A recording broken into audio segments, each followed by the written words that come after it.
Hi, and welcome to today's episode of the Emberhart podcast, episode 35 of season 2.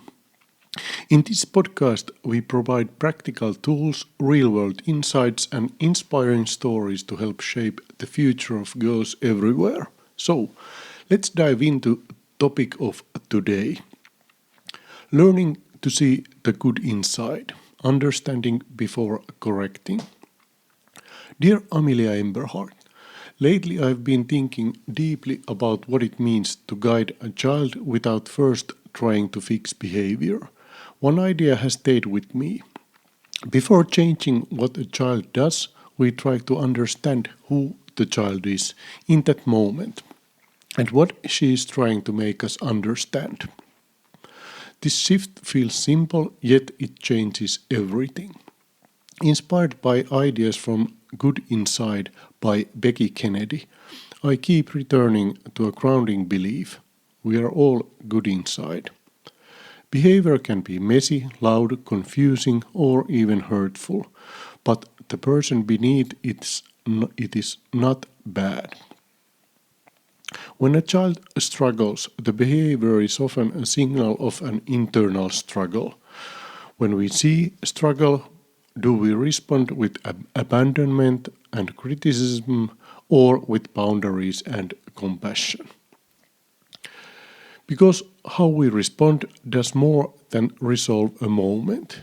It shapes a child's inner wiring. Of course, this is something we both benefit from in our relationship. However, these are especially important ideas when living alongside your sisters and more broadly in the relationships you will build with people throughout your life. Understanding before correction. Children learn, often silently, the conditions under which they receive love. They absorb which parts of themselves are welcomed and which are rejected. Over time, they internalize not only our rules but our reactions. How a parent responds to a child becomes how the child responds to herself. This is how patterns travel across generations, not through intention but through experience. So I try to practice what might be called the most generous interpretation of behavior. Instead of asking, how do I stop this? I ask, what might be going on inside her right now? This perspective does not eliminate boundaries, it makes them clearer. I am learning that we never have to choose between structure and connection. Two things can be true at the same time. I can hold a firm limit and care deeply about the feelings that limit brings up. You cannot watch this movie, and I understand that you feel very upset. Understanding matters more than convincing. When we try to prove our viewpoint is the only correct one, the child often experiences something more painful than disagreement: feeling unseen. Curiosity changes the tone of the entire interaction. Instead of reacting to strange or frustrating behavior, we can wonder about it. We listen not to respond, but to understand. Power struggles often arise when both sides are fighting to be seen. The adult wants concern recognized, the child wants independence recognized. Beneath the surface, conflict lies a shared human need to matter. Sometimes partnership is an option. I think it is very windy, and you feel your body can handle it. Am I understanding you? What can we do so that both of us feel comfortable? Other times, leadership is necessary. You need to wear the jacket because it is that cold, and you are allowed to feel mad about it. Both approaches preserve dignity. Boundaries and compassion can coexist. The adult's role and the child's role are fundamentally different. The adult's job is to keep the child safe in every sense. The child's job is to explore, experience, and develop. When a situation becomes unsafe, it is not a child's responsibility to regulate the environment, it is ours. For example, asking a child to stop running with scissors is like transferring an adult job to a child. The parent needs to take charge of the situation and, if needed, stop the dangerous scissor running gently but firmly. We need to provide physical boundaries when the child and the behavior require them. We also provide validation and empathy for the child's feelings. Safety and validation can exist together. Over time, this kind of response builds something deeper than compliance. Trust. The more a child trusts that someone steady is present, the more she learns to trust herself.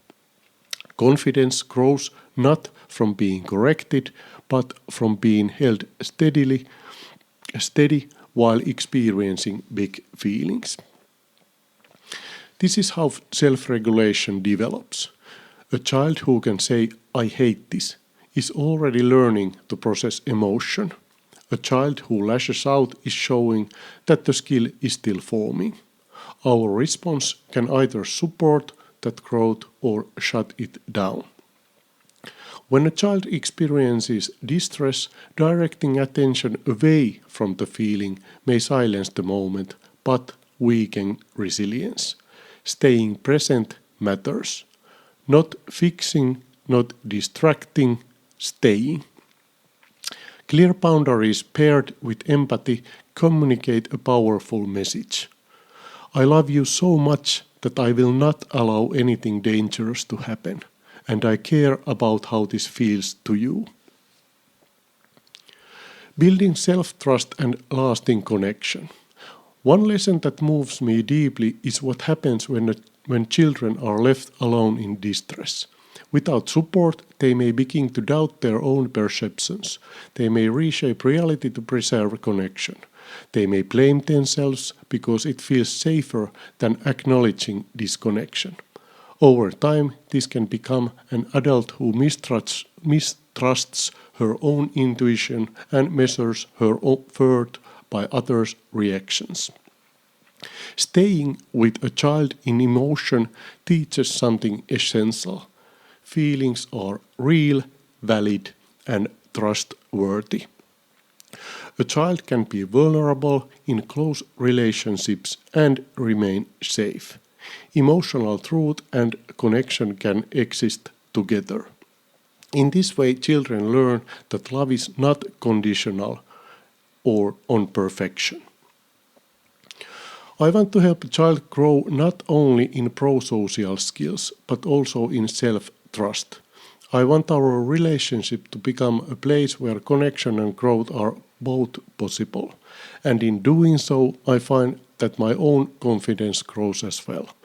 Guiding without domination, holding boundaries without withdrawal, and staying present without losing authority are not only parenting practices, they are relational skills for life.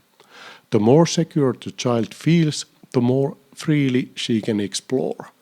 The more she trusts that someone will help if something goes wrong, the more courage she has to try, fail, learn, and try again. Safety becomes the foundation of bravery. This is the direction I want to keep moving toward. Not perfect reactions, but deeper understanding. Not control, but connection. Not fear of behavior, but curiosity about the person. Because if we truly believe that we are all good inside, then every difficult moment becomes not a battle to win, but a relationship to strengthen. This is your moment. Take command and show us the path. Thank you so much for tuning in today. Your time is valuable and I truly appreciate you being here. Visit also emberhart.com for more ideas, and if something resonated with you, I'd like to hear your thoughts. Until next time, take care and stay strong.